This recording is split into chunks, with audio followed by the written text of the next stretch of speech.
जय हिंद। देखिए क्वेश्चन है आज का, दो धनात्मक संख्याओं के वर्गों का योग 100 है तथा उनके वर्गों का अंतर 28 है, तो दोनों संख्याओं का योग ज्ञात कीजिए।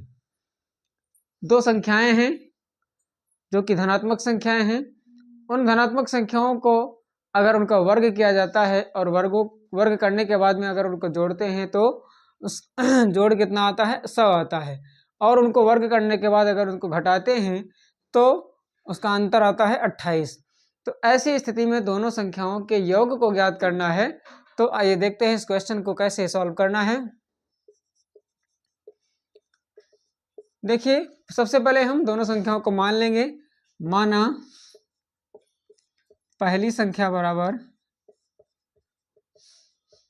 a और दूसरी संख्या बराबर b हो जाएगी। पहली संख्या a है, दूसरी संख्या b है। तो पहली शर्त जो है उसके अनुसार क्या ये समीकरण बनेगा, यानी दो संख्याओं के वर्गों का योग 100 है, इसलिए a square plus b square बराबर 100, यानी पहली संख्या का वर्ग और दूसरी संख्या का वर्ग बराबर 100। ये हो गया समीकरण 1। दूसरी शर्त जो है कि दोनों संख्याओं के वर्गों का अंतर 28 है, तो ऐसी स्थिति में पहली संख्या का वर्ग माइनस दूसरी संख्या का वर्ग बराबर यह है 28। ये हो जाएगा समीकरण 2। अब ये दो समीकरण बन गए हैं। दोनों समीकरणों को हम अब इसको हल करेंगे, तो इसके लिए हम दोनों समीकरणों को जोड़ेंगे। दोनों समीकरण यानी 1 तथा 2 को जोड़ने पर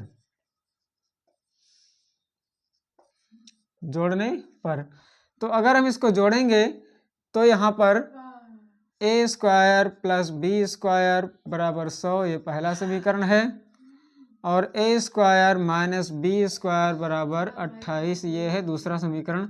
जोड़ेंगे तो ये दोनों 20 स्क्वायर और बी स्क्वायर प्लस माइनस में कट जाएंगे, ये बचेगा 2a स्क्वायर बराबर, ये जोड़ेंगे तो 128। अब 2a स्क्वायर बराबर 128 आया है, तो a स्क्वायर बराबर कितना होगा, a स्क्वायर बराबर होगा 128/2, यानी 2 से कट जाएगा तो ये आएगा 64।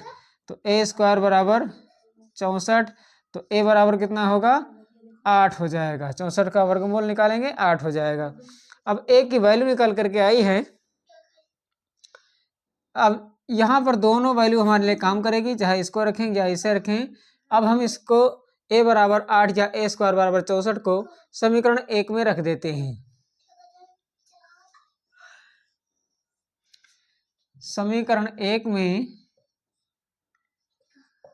a का मान रखने पर, a का मान रखने पर, तो समीकरण 1 में जब a का मान रखेंगे तो क्या होगा, a square plus B square है, यानी a स्क्वायर की वैल्यू कितनी है 64, तो 64 प्लस बी स्क्वायर बराबर 100। तो बी स्क्वायर बराबर हो जाएगा, 64 को पक्षांतर करेंगे तो 100 माइनस 64, बी स्क्वायर बराबर हो जाएगा 36, तो b बराबर हो जाएगा 6, यानी a की वैल्यू कितनी आई 8 और b की वैल्यू आई है 6। तो अब दोनों की वैल्यू पता लग गई है। अब हमें दोनों का योग निकालना है।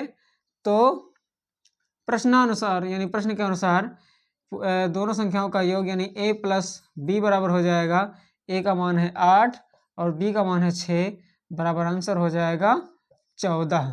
ये हो जाएगा हमारा आंसर।